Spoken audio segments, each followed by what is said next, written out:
Hello, good dog people. You have found yourself tuned into the Rocker Dog Podcast, the show that talks to musicians about their dogs and the positive effects these sweet creatures have on our lives. I'm your host, Tim Dill, along with my best boy, Charlie, who, by the way, threw up in my bed last night at 2 a.m. And today we are happy to lasso country songstress Bri Bagwell onto the show. Bri is currently on her Hello Highway tour now through early October, and this is her inseparable rocker dog.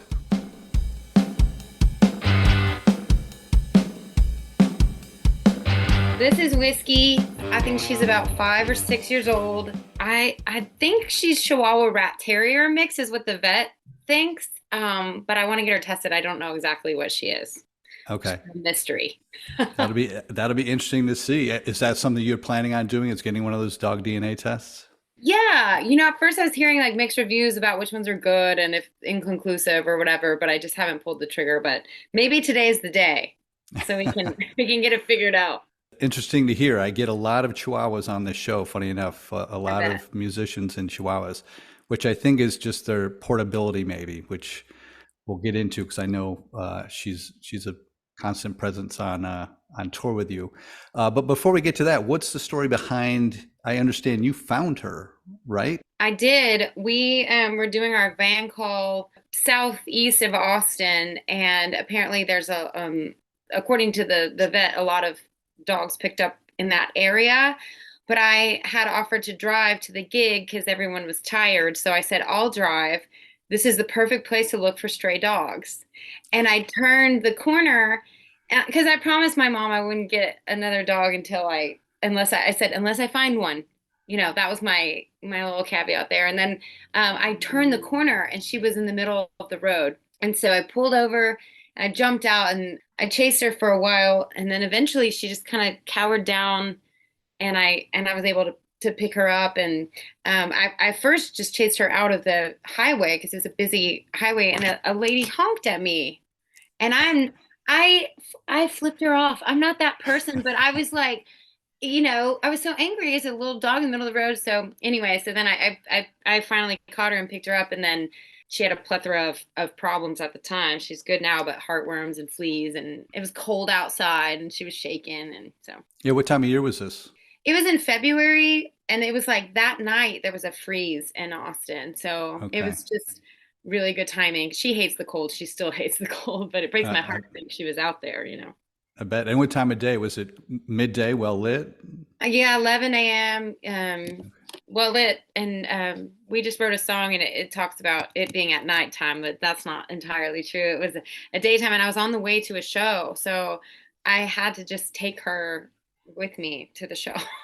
Right. Well, I noticed that she made her stage debut, at least on your timeline in Instagram. It's like you see the picture of her on your lap in the car, and then the next one is her in your arms at a gig. Yeah, she was on stage, I guess, from the very beginning, but we had no choice, and so that's been kind of a funny thing because for a while there, I was just thinking that I could just put a treat down and she would just stay in her bed, and she would. And a lady came up pretty huffy and she was like, it's way too loud for that dog on stage. And in my head, I was like, you're exactly right. But she also has terrible separation anxiety. She would just whine and wail and tear up the truck and the blinds. Like she would just lose her mind if she was away from me. So to me, it was like, it's better to have her on stage. But then I thought, what the heck? I'm just going to research and see if there's any dog headphones out there. And there was. And so I bought her first pair of doggy headphones, and she wears them. If it's loud, she just falls asleep with the headphones on. That's so funny. I've seen that once before, and I never got to ask the question. But it's so. Where did you find them on Amazon, or where exactly were they? The first pair I bought was not on Amazon, and then I lost them, and I ended up buying another pair off of Amazon, and they work great. They're $60 and come in all kinds of different colors. And so she won't leave them on unless there's a lot of noise, and then she just really loves them. So, and then I used to leave her on stage, and one time there was a cricket on stage. We played outside, and she was like, cricket, and she was running all over and jumping, and everyone had their phones out, and I was like, okay, maybe I should be leaving her in the green room just for For those instances, the bass player like tripped over her. I was like, okay. So she goes on stage for acoustic shows sometimes. She'll just curl up in her bed, but full band shows, I leave her off stage. Okay. Now you insinuated that your parents were like reticent about you getting another dog. What's kind of your history with dogs? I did the college thing. I got a dog in college, and it was a Yorkie that was kind of like the runt of the litter. Kind of had like a kind of weird eye and like a weird foot, and I just loved it. And so I got it, and my mom came to visit, but fell in love with the dog, and I was starting to play music, and so she actually traded me a guitar for my dog, and then she ended up buying, another dog, and from the next litter, his sister, I guess, or whatever that would be. And so now then I set her on the path of having, now they have 3 dogs. So we grew up with big dogs outside, kind of in the Hmm. country. But once you have one in your house, then you're like, oh, I'm that person now. And I love it. And we're all that. But now I feel like wherever I go, people are so much more open to having dogs inside than they were even 10 years ago. Yeah, yeah, I agree. Now, was your college dog, were you bringing it to class? No, I thought about it though, but I never took that. His name was Treble, and he was a real good dog, and I just still miss that dog. But I just thought I could never have another dog because I travel so much, and it just wasn't even on my radar. And they deserve so much attention. And then now that I have her, she's perfect size. I take her everywhere. Yeah. Treble's a very cute name. What's the significance with whiskey, the name? Well, I don't know if you can see, she has a W on her head. Kind of looks like a Okay. W, upside down Yep. W. But I love whiskey. It's my favorite drink, and she's kind of like brown in color, and so she's like my favorite thing, whiskey. And it's pretty funny because right after I found her, I started dating my current boyfriend, and his daughter was 3 years old at the time, and so she, I guess, went to school, was like, I love whiskey, like I have whiskey at home, and I'm like, oh my gosh, like I didn't think about that. And yeah, so that's gotten me in some interesting situations. I was just actually at a happy hour a couple of weeks ago, and this girl came up and said, what's her name? And she's a little girl, and I said, her name's Dolly. And she said, we have a dog at home named Whiskey. And I said, oh, well, that's actually her name. And she said, why would you lie to me? you That's know, too funny. You can't win. You can't no, win. no. Well, back to bringing the dog with you to shows and on the road. What are the kind of the pros and cons of touring or just, gigging with a dog? Well, I think I had to buy, like, the van that I travel in right now is a Mercedes Sprinter van, Hmm. which has been incredibly expensive to fix and to run. But it's a diesel, and so I can, leave it running and it'll stay cool for her, which in Texas is a giant. I mean, I still have my tour manager check on her 2 or 3 times a show just because I'm paranoid it'll start blowing hot air or something. But it's built to just run and keep her cool, and so a lot of the gas engines won't do that. And so when we're at festivals and stuff and I have nowhere to put her, that's a little bit tough and a little bit nerve-wracking. But with the Sprinter, she's been able to like have a place to stay. So, and then a lot of times too, like hotels and stuff are starting to be more pet friendly, but they're not always. So Yeah. that's been a little bit of a challenge, having to like make sure I have a place where she can stay. Have you snuck her into a hotel? Oh yeah, totally. I was like gonna say it earlier, and then but yeah, she's just like this. So sometimes I'll just like put her in her little bag and like walk in, and I feel a little guilty, but I also know that she's like potty trained, and so I don't feel like she's tearing up anything, or she grew out of that pretty quickly. Yeah. Does that subject potty training, is that part of the challenges of being on a long drive or in a hotel ever?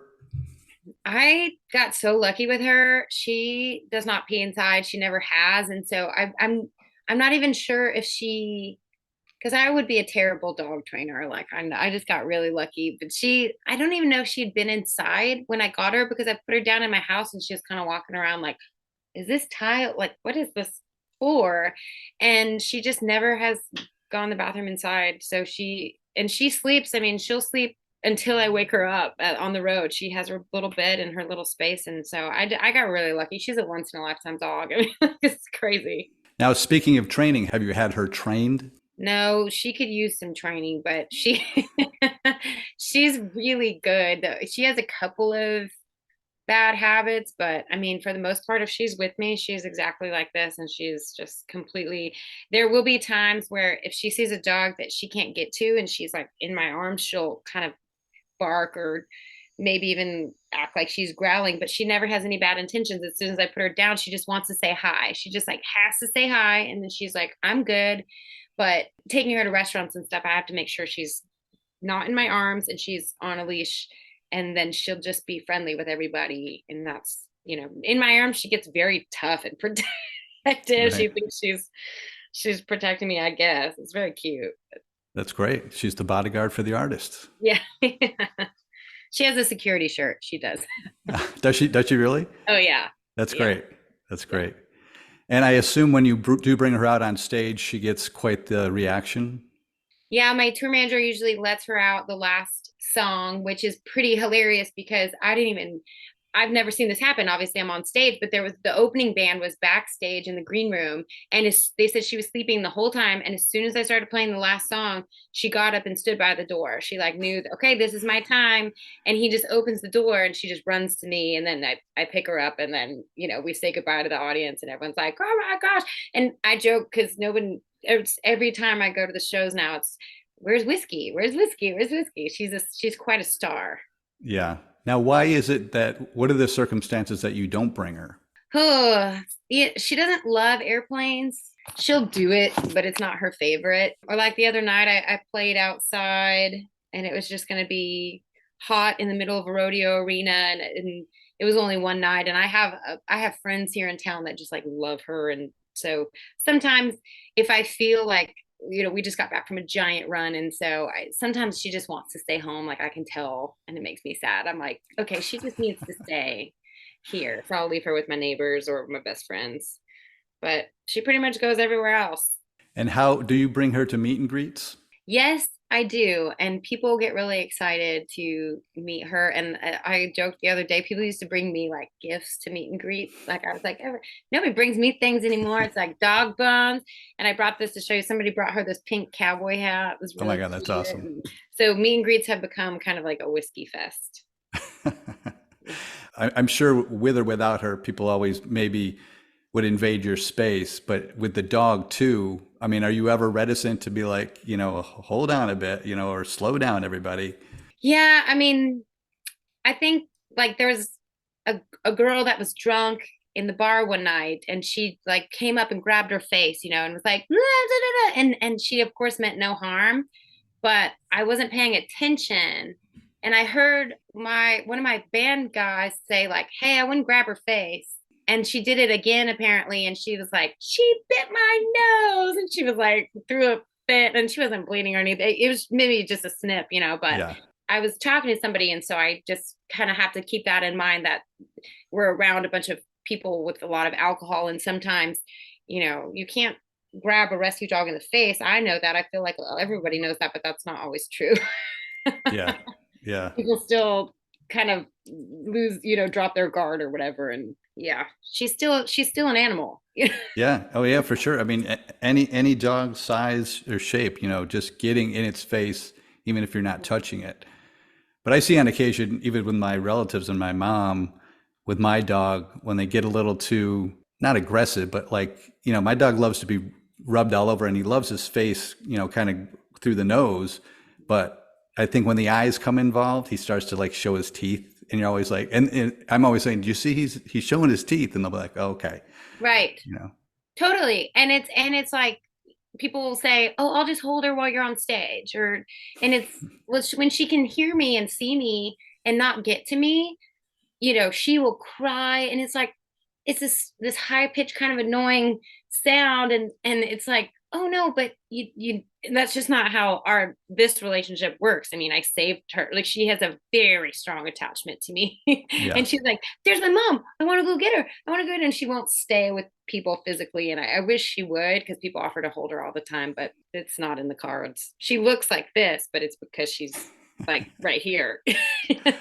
Yeah. She's a Did little she bit take you crazy. immediately upon rescuing her? Oh yeah, immediately. And she doesn't, she kind of has a weird thing about men. And even like my boyfriend's a really kind man, so I hadn't really experienced this. But one time we were watching football and a man yelled really loud and she went over and crouched and like started shaking. So I don't know if there's some history there, but she definitely takes to women more than I, men. I hear that. It's funny. I hear that time and time again. And unfortunately, it probably is because, a male has been the abuser. Right. Sad And to then hear.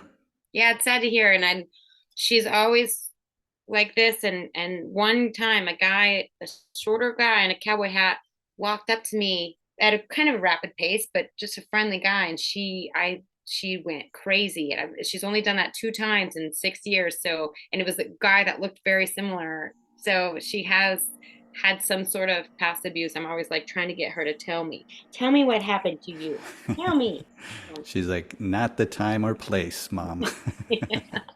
Uh, Well, you mentioned earlier about this song you wrote, and in looking through your Instagram, a ways back, you said, I want to write a song about my dog, but every time I'll cry. I And forgot then, posted that.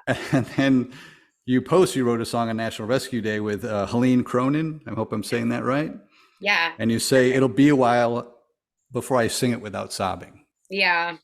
So I is this a very autobiographical song about the experience? Yes, totally. I was kind of at this crazy crossroads in my life, and I really firmly believe that, God, the universe, whatever you believe in, like it's a higher power put her in my path, and I was able to leave a bad relationship that I shouldn't have been in. And so it was kind of like, we were trying to avoid the who saved who because that's been done a lot and it's of course perfect, but it's just been written about a lot. So, the hook of it is I know which one of us was the rescue. And so it's the same idea, just maybe done a little bit differently. But, we're lost and lonely, broken and hungry, scared to death and starved for love. And it's just about the similarities. And so, yeah, I'm like tearing up thinking about it. So the work tape Helene had to sing, she had to sing it. I'll get there because I want people to hear the song and it's important. And I think I know so many people with the same situation. Yeah. Now, as an artist, is the song as a whole, if I listen to it without context, would I just find it as a love song and being rescued by another lover versus a dog, or does it get explicit somehow? You're good. You're a smart man. So we did kind of maybe lead where you lead the listener to believe it might be another person.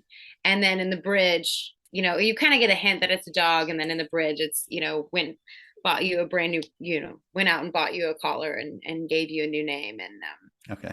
yeah, so we make sure to spell it out.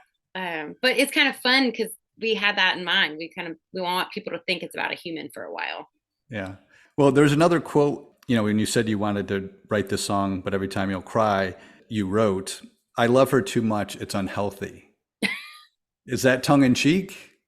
No, like I I know that it's a level of love that's probably too much. I never really got the chance to have kids, so it's kind of like maybe a replacement for that with me. Like she is so like a baby. It's crazy. Like in the mornings I pick her up and she's upside down and like she wears clothes. And so I'm like, I told the vet, I said, when she goes, I go. You can just prepare 2 things. Like we're gonna just knock this out because I love her so much. And everybody knows. Everyone's like, oh, she loves that dog. And I'm like, I love this dog. Yeah. But it's like I would rather love her like the most while I can. And the Chihuahuas apparently are supposed to live a long time. So Lord willing, I'll have her for a long time. Yeah. Now, does she make, I noticed she made a cameo in your Heroes video. Has she been in any other videos of yours? Oh my gosh. I'm trying to think. Well, we didn't put well, where we filmed my last music video, she wasn't technically allowed to be there. So she couldn't make an appearance in the last music video, but we're fixing to do a new music video. And it's just going to be about being on the road. And so I have a feeling that it will be like featuring my dog all the time, because they backstage I have her here, and in the van she's there, and I'm putting on makeup, she's on my lap. So I think she'll have her own music video pretty much. All right. Well, she's been to gigs. She's been in a video. Has she been on record? Ooh, so it's very funny that you say that, because when Helene was recording the song, right when she said bought you a new collar, she like wakes up and shakes. And so I thought, wow, if I ever get the chance to record this song, like I might have to like put her little noises in there or something, because it was an interesting touch and it was totally an accident. That's great. Yeah. She For might have to sure. make an audio appearance. She looks like she's I think not she's now. asleep. She's like, this podcast is not for me. It's your life. Yeah, don't be offended. Everything puts her to sleep. Yeah. So moving down the line of all this stuff of being involved in your career, merchandise. I haven't on your current page. I don't see merchandise. On your Instagram, I did see you had stickers at one time. Was there ever merchandise kind of, utilizing her? Yeah, so I just had a friend make a let's see if I can find it. We're definitely gonna, my PR team, who they are incredible, and they've been trying to get me to come out with a dog line for so long, and it is on the list, but it's just priorities, time and money. But I just had one of my best friends, let me see if I can pull it up for you. I meant to pull this up before. She made a like a Day of the Dead version of my dog, so there's like a little, Oh, cool. like, and so it's very cool. She looks like a Coco Dia de los Muertos Chihuahua. So the next plan is to put that on some sort of t-shirt or koozie or something. Oh, that'd be great. Yeah. T-shirts. I think so too. I have a song called I Want to Be Your Whiskey, and that was kind of the song that launched my career, and that came out in 2011. Oh my gosh. And so I thought about putting, I want to be your whiskey. And it's kind of like, if you don't know anything about me or the song, it looks like those two things don't fit together, that those words and that graphic. So I'm trying in my brain to kind of come up with a cool idea for it. Okay. That sounds great. I'll keep an eye out for it. I love merch. I'll send you one. Love dog merch. I'll send you one. I can't believe I didn't have that graphic. Sorry. That's okay.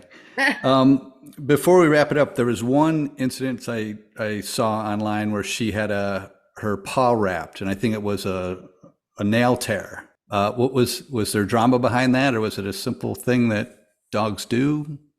Yeah, she hates her nails done like really bad. Every time she gets groomed, every person tells me like she hates it. So it's something that I don't do myself, and so sometimes time will go by and they'll just get a little longer than they should. And my mom was watching her, and I was playing in my hometown, and she was at my mom's house and just got caught on the rug and pulled out, and then it was bleeding, and my poor mom didn't want to bug me at my show, and so she called me and she was crying like, "Your dog, I'm so sorry, but I got it fixed." And it was more traumatic for my mom than the dog, but she was like, "Of course this would happen on my watch," and it was so funny. And things happen, and she healed up quickly, but I just took her to the vet 2 days ago just to get her nails trimmed, and the lady said, "I'll file them all around." I said, "Good luck."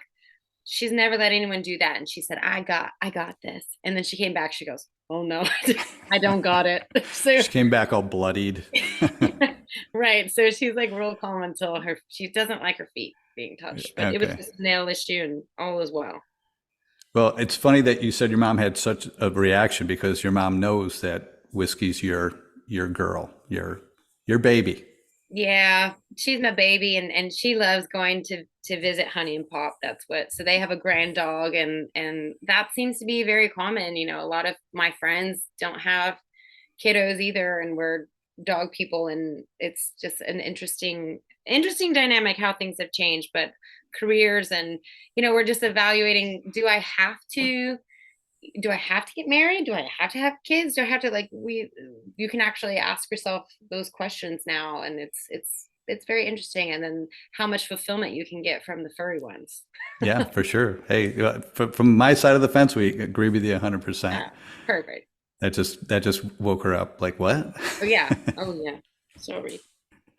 Well, I wind down each show with what I call the Zoomies, and that's the last 5 question that each guest gets. So let's go there. The Sure. first question, I often see photographic evidence, so I might know this answer already, but it is, do you kiss whiskey on the mouth? Oh yeah, I'll kiss her all over. That was weird. That's weird. I just know some people refrain from, and I know the dog's mouth is kind of abstract, for lack of a better word, but I get a lot of top of the heads and the snout. But you, like I go right in for it. Just in there. Get in there. Yeah. Hmm. Yes. Question two: if you can give whiskey a theme song, what would it be? Oh my gosh. Well, she has her own soundtrack that I think I should record, but she's a good girl, loves her mama, loves cheeses. You know, I think that would be her own theme song. Maybe I should Yeah. re-record that, the dog version. She perked up. She Yeah, knows she that's her knows it. song. Yeah. Hmm. All right, question three. I know she's on the road with you, so if she got to weigh in on the tour rider, what would she insist be on there? Oh my goodness. Well, we love a deli tray.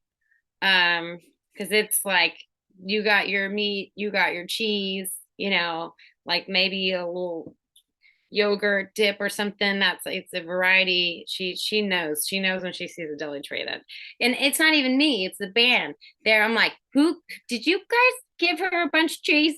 Because you can tell she's like, oh yeah. So Does that's she eat it. all that stuff? Does she eat yogurt?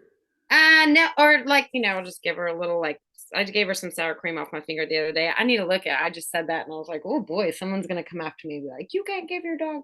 Um, yeah, I was more thinking of like a creamy cheese or something. Yeah, I've made that mistake, and I had a past guest who had a nice little graphic of what you can and cannot give dogs that I put on Instagram, but I need to print out for myself.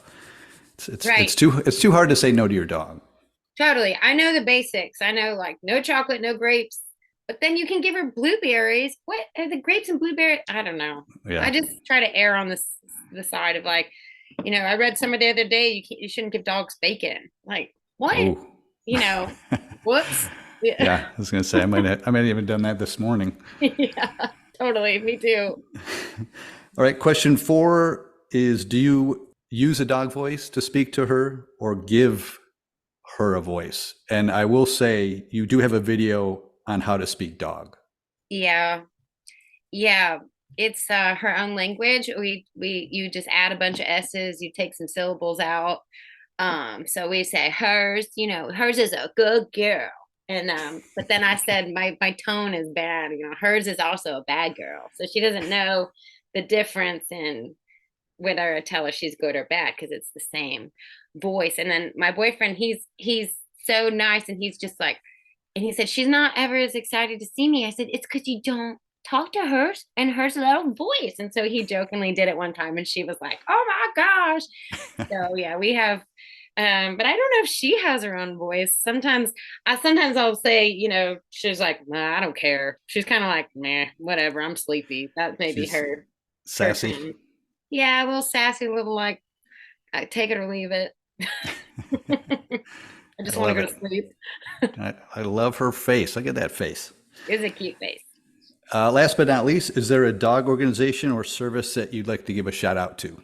Yeah, I mean, I wish I could shout out everybody's local shelter. I think they're like the unsung heroes of, I mean, I can't imagine doing that job, but I'm very lucky. I got to meet Miranda Lambert's parents a long time ago, and her mom has been very kind to me, and she houses a bunch of musicians if you're driving through playing gigs. And so she offered us a place to stay one day, and it was a Saturday night. So then we woke up on Sunday and they'd made breakfast and we were having some champagne and she got a phone call and I was like, I didn't know what it was, but she's like, come on, baby, finish your champagne. And then the Mutt Nation bus was out front. And so they drove us there and she drove to the local shelter and they were about to put down 8 dogs that were on Eh, yeah. death row. And what was so impactful for me was, I mean, of course, seeing the dogs is one thing, but the lady that was about to have to do it was sobbing. She was so emotional and she was so thankful. And she was going to have to be the one to put, and they were all just like the sweetest Yeah. puppies. And so, like, seeing that, and then they put them, and then they go take them, get all the work done for them and adopt them out. And so it's just such a great organization. And so I just have a personal connection to that one, but I also just love everything that they do for local shelters too. Yeah. No, that's great. That's great to hear, Mm. especially from Miranda Lambert's her family. What was it called again? Mutt Nation Mutt Foundation. Nation. Hmm. Okay. Well, Yeah. I'll get a little bit more information on that in the outro and contact information. Yes. So I know you've got a lot going on all the time. What's the best way to keep track of where you are and where to hear you? Well, like Instagram, Facebook, bribagwell.com is my website. If give us a follow on Spotify, Apple Music. We're about to release some new stuff, and I'm on all of it. Unfortunately, I do it all, but I have a great PR team that helps me keep it all straight. So we're going to be in over 10 states this summer. So hopefully, it's not just I mean, I know I'm a Texas artist, but we get all over the country. Yeah, that's great. Well, we'll keep an eye out for you, and hopefully you'll swing by our neck of the woods. Yeah, well, I appreciate what you do. It's so cool. And this is so fun for me. I've never done anything like this. So this is Well, thank you awesome. so much. I love to hear that, and I've heard that people just like the break from talking shop and being able to turn it into talking dog. So Great. When did you thank you for start that. singing? Like, oh boy, told that story a million times. Oh. I love to tell the story about my baby. Yes, adopt a dog if you can. Even if you think you can't, if I can do it, I feel like anyone can do it. Yeah, no, I volunteer at our local shelter, and they're busting at the seams, and everyone I follow on Instagram across the country is busting at the seams. It's just trying to get the word out that people can foster, they can do staycations like weekends, they can do daycations. So there's so much we can do to help the dogs. And again, I think it goes back to you, and thanks for coming on the show and drawing attention to it. So that helps a lot. Yes, of course. Well, thank you so much for having us. She It's our seems pleasure. bored, but I think she really likes it. No, it's funny. I love seeing her face the whole time. Yeah, yeah. She was excited. Thank you so much. Okay, Bri, best of luck with all you do. Thank you. I appreciate it. Thank you. Bye-bye. Bye. All right. Thank you, Bri Bagwell and Whiskey, for coming on the show and sharing their story. As I said at the top of the show, Bri will be on her Hello Highway tour now through early October. For dates and tickets, go to bribagwell.com. The dog organization Bri chose to give a shout out to is Mutt Nation. Founded in 2009 by Miranda Lambert and her mom Bev, Mutt Nation's mission is to promote and facilitate the adoption of shelter pets, encourage spay and neutering for all pets, and educate the public about the importance and beneficial impact of these actions. To adopt, foster, volunteer, or donate, visit muttnation.com for more info. Thanks as always for listening to the show. We've corresponded with some really great people over this past year, so drop us a note on our Instagram page at Rocker Dog Podcast, and we'll be sure to respond. We'll be back next week with another brand new episode featuring a musician and label owner whose operation was run out of his mom's garage. So do yourself a solid and join us for that. All right, it's time to rest our singing voice. We'll catch you next time.